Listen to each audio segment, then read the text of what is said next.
Okay, so I want you to picture a scenario. It's Friday night. Right. You've had a long week. I mean, maybe the longest week of the year. Your boss was demanding. Your inbox was just overflowing.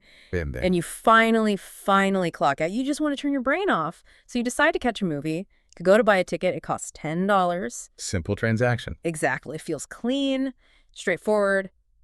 But what if I told you that price tag is basically a lie? I'd say it's definitely misleading. I mean, if we really crunch the numbers from the research we're diving into today, that $10 ticket, it's not costing you $10. Okay. It's costing you something closer to $50. $50 for a normal movie ticket? I mean, come on. Unless I'm buying the golden popcorn bucket, that sounds impossible. It sounds impossible, but that's really just the minimal. And this is exactly why we are here. We are doing a deep dive into a concept called the hidden calculus of opportunity cost.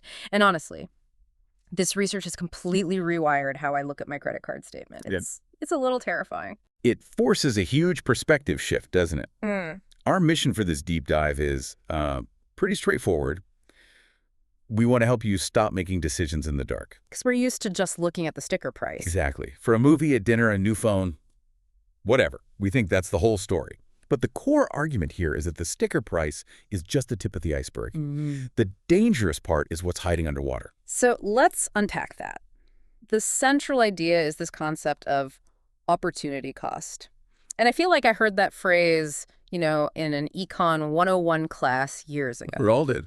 I know. Theoretically, it means the cost of the thing you didn't choose, but the way it's presented here feels much more urgent, like a warning label. It is urgent, and it's deeply personal. The fundamental definition we need to start with is this. The true price of anything is not just the money you hand over. Okay. The true price is everything else you had to sacrifice for that event to happen. It's all about scarcity.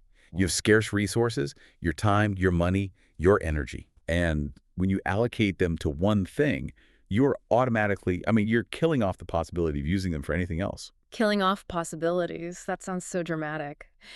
But let's go back to that movie ticket example, because that one really stuck out. How on earth do the sources get us from $10 to $50? This is what the source calls the movie ticket paradox. And it's the perfect way to visualize these hidden costs.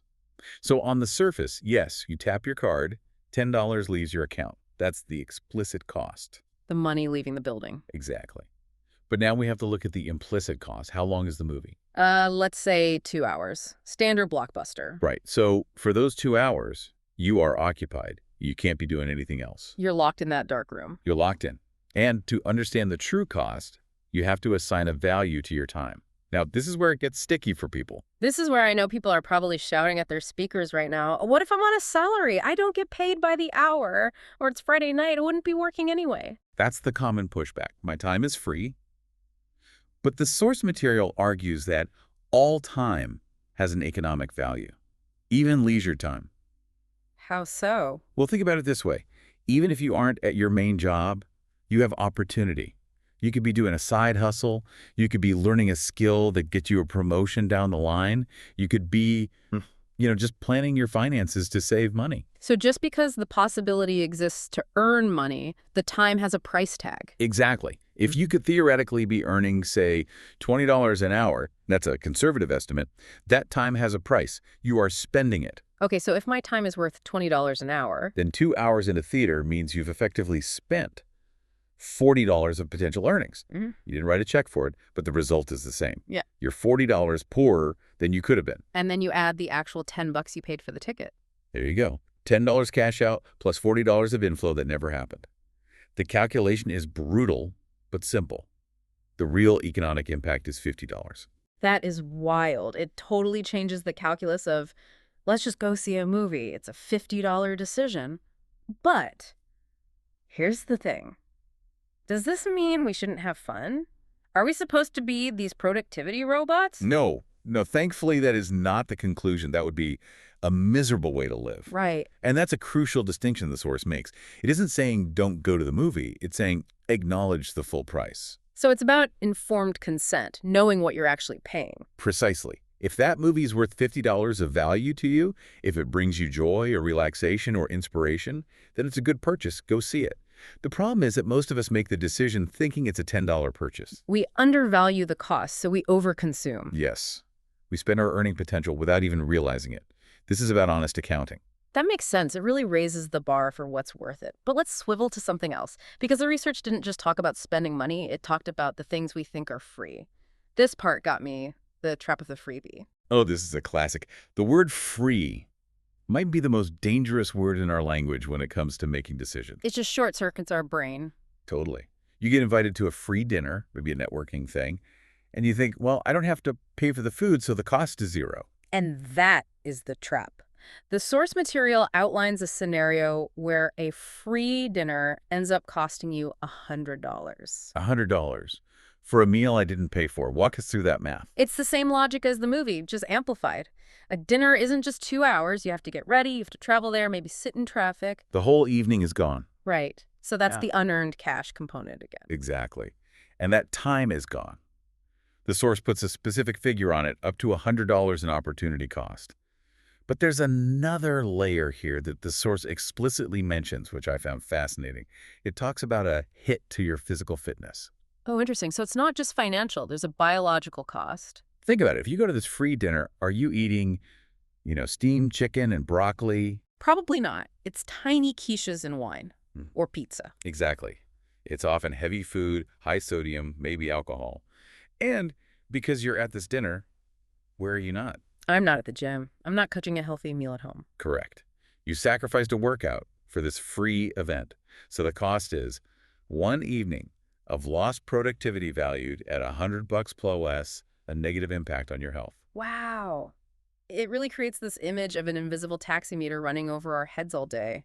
Even when our wallet is closed, the meter is ticking up. It can feel paralyzing. Yeah. But the goal isn't terror, it's awareness. The point is that nothing is ever truly free because you are always paying with your time. And time is the raw material for everything else. Exactly, and you can't get it back. So we've covered the small stuff, but the source material takes a big leap into major purchases, and this is where the math gets more. Honestly, it gets a little painful. Let's talk about future you versus present you. This is where we shift from daily cash flow to long-term wealth. The stakes get much, much higher. The example they use is buying a new smartphone. A classic. We all love the shiny new thing. Let's say you drop $1,200 on the latest phone. It feels normal. It feels normal, but the financial reality is staggering. You're not just spending $1,200. You're removing that $1,200 from your investment potential. Forever. Okay, so this is the lost compound interest argument. Break that down. So compound interest is basically money making money on itself, the snowball effect. The source does the calculation for us. If you had taken that $1,200 and invested it instead, it would grow. By spending it today on a gadget that will lose value. Until it's worth zero. Right. You are, and this is the direct quote from the source, stealing $3,100 from your future self. Stealing from your future self. Wow. That phrasing is so aggressive, it sounds like a crime. It's designed to be. It's designed to shake you out of the it's just money mindset. When you frame it as theft from the version of you who wants to retire or travel, it just changes the emotional weight of the purchase. It really does. Because present me wants the better camera, but future me probably wants the $3,000. And future you doesn't have a voice unless you give him one. That's what this analysis does. It forces a negotiation. Present you says, I want the toy. Future you says, is that toy worth wiping out $3,100 of my net worth? And sometimes the answer might still be yes. Maybe you need it for work. Exactly. Again, it's not about never spending. It's about the ROI, the return on investment. If that phone helps you make $5,000, then buy it. That's a tool, not a toy. But if it's just for scrolling social media in higher definition, You're making a terrible trade. a terrible trade. You're trading an asset that grows for an asset that rots. It minimizes regret. If you buy it knowing the real price, you can own that decision. That's the key. Do whatever you want, but do it with your eyes open. Speaking of eyes open, or maybe closed, let's move to the final pillar of this. We've talked money, we've talked time, but there's a biological resource that the source treats as an economic asset: sleep. Yes, this is where we tackle the hustle fallacy. I am so guilty of this. The logic seems sound, right? If I sleep 1 hour less, I have 1 hour more to get things done. It feels like simple addition. It feels like addition, but the source argues it's actually subtraction. It frames sleep not as downtime, but as a production input, an economic asset. So what's the math? Because if I stay up until 2 a.m. finishing something, I feel like I've gained an hour. I see the finished product. You've gained that hour, yes. Hmm. But the source provides a devastating ratio for the next day. It suggests that for every 1 hour of sleep you sacrifice, you lose roughly 3 hours of productivity the following day. 1 hour lost at night equals 3 hours lost the next day. That seems high. Where does that come from? Well, think about how you function when you're sleep deprived. You're slower. You make mistakes that you have to fix later. Right. Rework. Huge time suck. You stare at a blank screen, your cognitive processing speed just tanks. So while you were grinding for that 1 hour, you destroyed your efficiency for the entire next morning. So I traded 1 hour of late night work for 3 hours of sluggish, low-quality performance. It's a terrible trade. I mean, if that was a stock market trade, you'd be fired. You're investing 1 to lose 2. It's a net loss. That completely flips the script on that hustle culture stuff. I'll sleep when I'm dead. I'll sleep when I'm dead. It's a great slogan for a t-shirt, but it's terrible economics.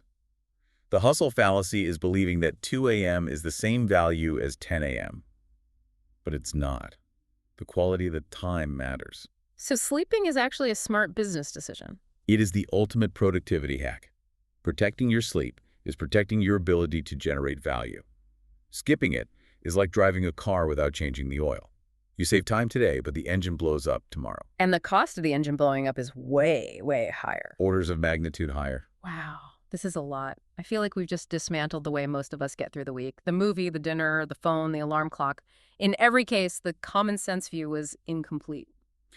It relies on incomplete data. That's the summary of money logic. The price tag is like reading a book, but only the first sentence of every chapter. You miss the whole plot. So let's recap this for the listener who's maybe staring at a purchase right now. What are the big takeaways? First, redefine cost. Yeah. When you see a price, automatically add the value of the time it takes. Remember, the $10 ticket is actually $50. Right. Factor in lost income. Second, beware the word free. Just because money doesn't change hands doesn't mean you aren't paying. Ask yourself what you're giving up to be there. The meter is always running. That's going to haunt me. Third, respect compound interest. Big purchases today have massive ripples in your future. Give future you a seat at the table. And finally, don't short sell your biology. Never. Sleep is an asset. Don't trade a dime into your cognitive function for a pebble. This isn't about being a miser, is it? It's not about hoarding every penny and never having fun. Not at all. It's about intentionality. We have limited resources. This logic is just about making sure that when you do spend those resources, you're getting what you actually want. So you don't look back and say, where did all my time and money go? That's the win. Before we wrap up, I want to leave you, the listener, with one final thought. We've spent this whole deep dive talking about the cost of doing things, but let's flip the logic on its head for a second. Okay. If every choice has a hidden cost, is there also a hidden opportunity cost to indecision? Think about it. It's easy to get paralyzed by all this math. If you spend 3 hours agonizing over whether a 2-hour movie is worth it, haven't you just paid an even higher price in anxiety and lost time? That's the ultimate paradox. Sometimes the most expensive thing you can do is hesitate. Sometimes you just have to buy the ticket and enjoy the show. Something I'm all over. Thanks for diving deep with us. We'll see you next time.